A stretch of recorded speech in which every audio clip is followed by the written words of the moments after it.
Middlemarch, Book 8, Sunset and Sunrise. Chapter 78. Would it were yesterday, and I the grave? With her sweet faith above for monument. Rosamond and Will stood motionless, they did not know how long, he looking towards the spot where Dorothea had stood, and she looking towards him with doubt. It seemed an endless time to Rosamond, in whose inmost soul there was hardly so much annoyance as gratification from what had just happened.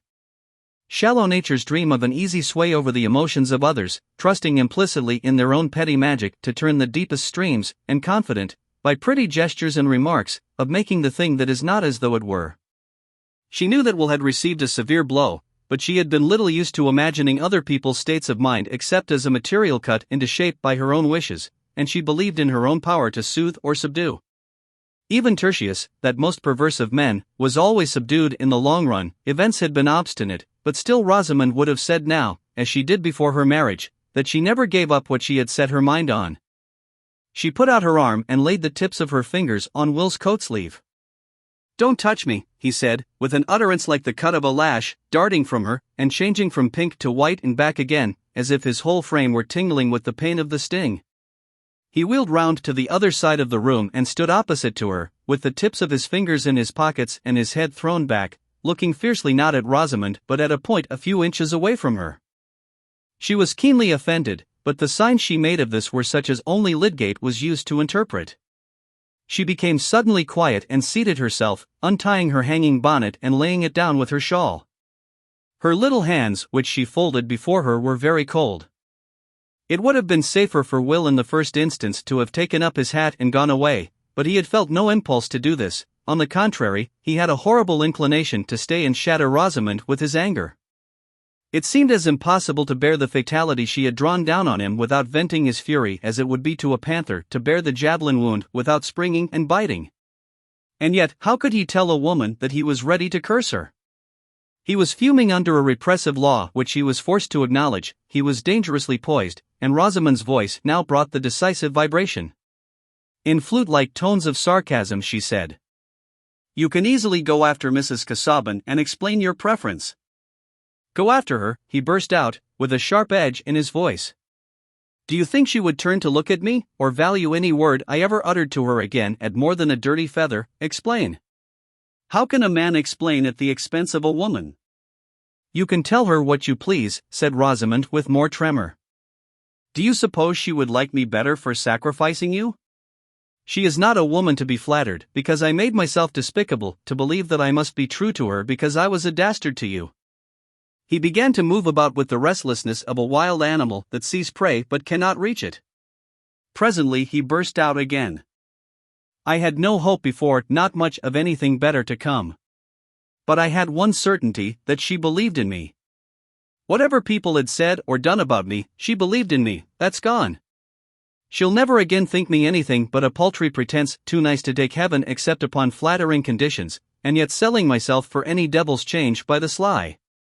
She'll think of me as an incarnate insult to her, from the first moment we—" Will stopped as if he had found himself grasping something that must not be thrown and shattered.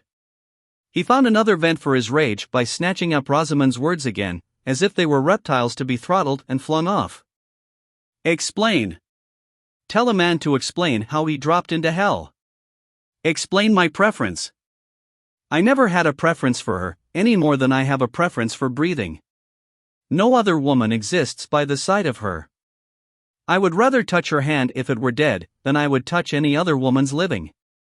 Rosamond, while these poisoned weapons were being hurled at her, was almost losing the sense of her identity, and seemed to be waking into some new terrible existence.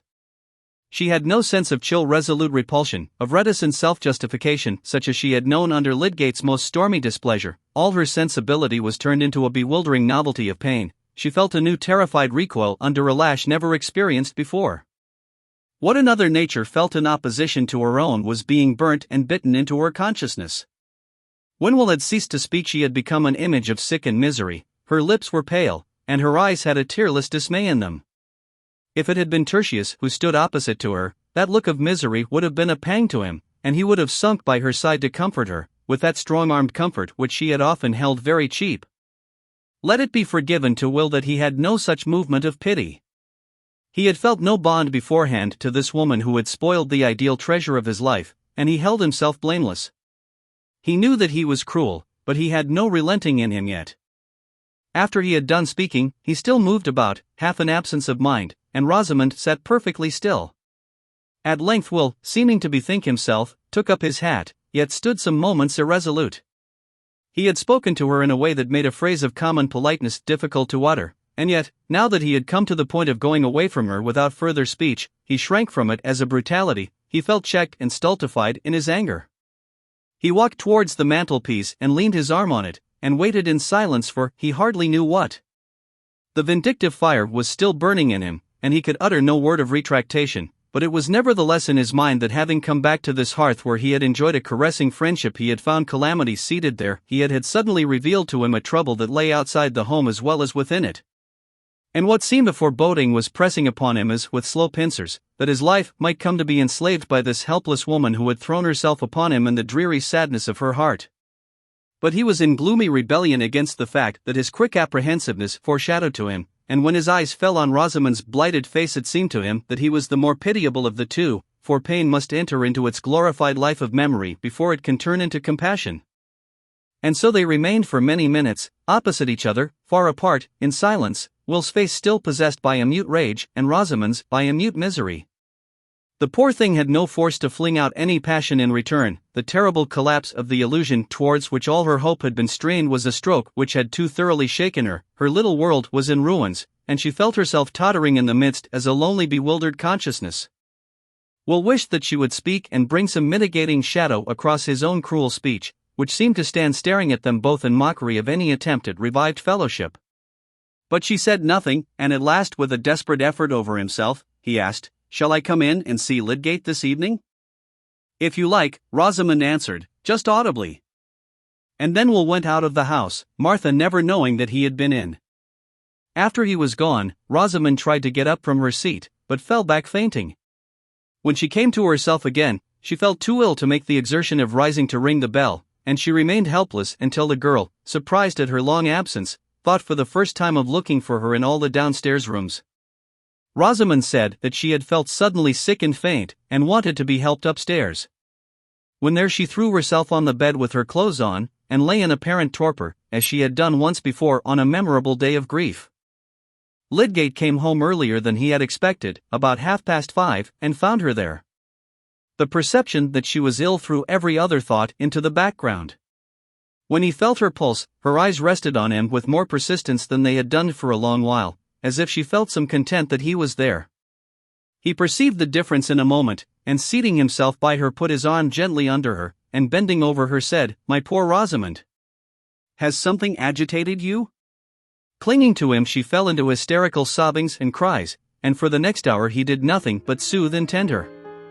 He imagined that Dorothea had been to see her, and that all this effect on her nervous system, which evidently involved some new turning towards himself, was due to the excitement of the new impressions which that visit had raised.